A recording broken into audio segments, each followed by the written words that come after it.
Welcome. In this video, we will tackle the next permutation problem.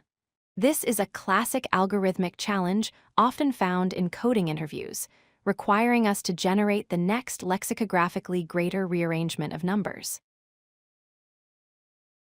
First, let's define what a permutation is. Simply put, a permutation is a rearrangement of an ordered list. For example, if we have the numbers 1, 2, and 3, we can arrange them in 6 distinct ways, such as 1, 2, 3, 1, 3, 2, and so on. Next, let's understand lexicographical order. This is essentially dictionary order. When comparing two sequences of numbers, the one that would appear first in a dictionary is considered smaller. For instance, 1, 2, 3 is smaller than 1, 3, 2 because at the second position, 2 is less than 3. The problem asks us to take an array of integers and rearrange them into the next lexicographically larger permutation. If the array is already arranged in the largest possible order, which means it is sorted in descending order, we must rearrange it to the lowest possible order, sorted ascendingly. To find the next larger number, we want to increase the sequence as little as possible. This means we should change a digit as far to the right as possible.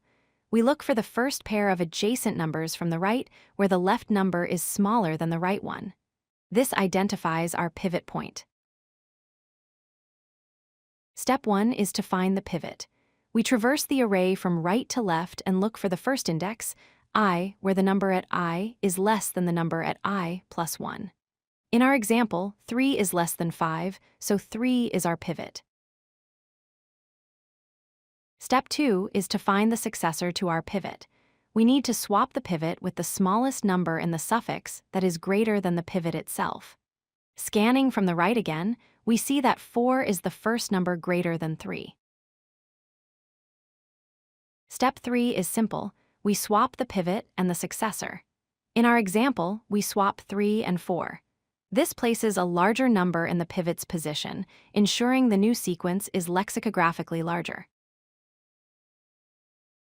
Finally, step 4. After the swap, the suffix remains in descending order, representing the largest possible value for that suffix.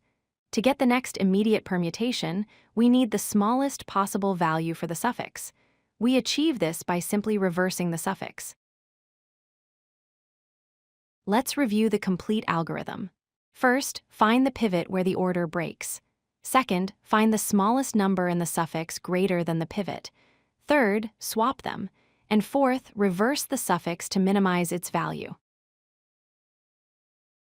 We must also consider edge cases. If the array is already in descending order, no pivot will be found. In this case, we simply reverse the entire array. If the array has only one element or is empty, no changes are needed. The algorithm is very efficient. The time complexity is big O of n because in the worst case, we only make 2 passes over the array. The space complexity is big O of 1 as we perform the rearrangement in place without using extra data structures. If you like this video, hit that like button and don't forget to subscribe. Visit codelucky.com for more such useful content.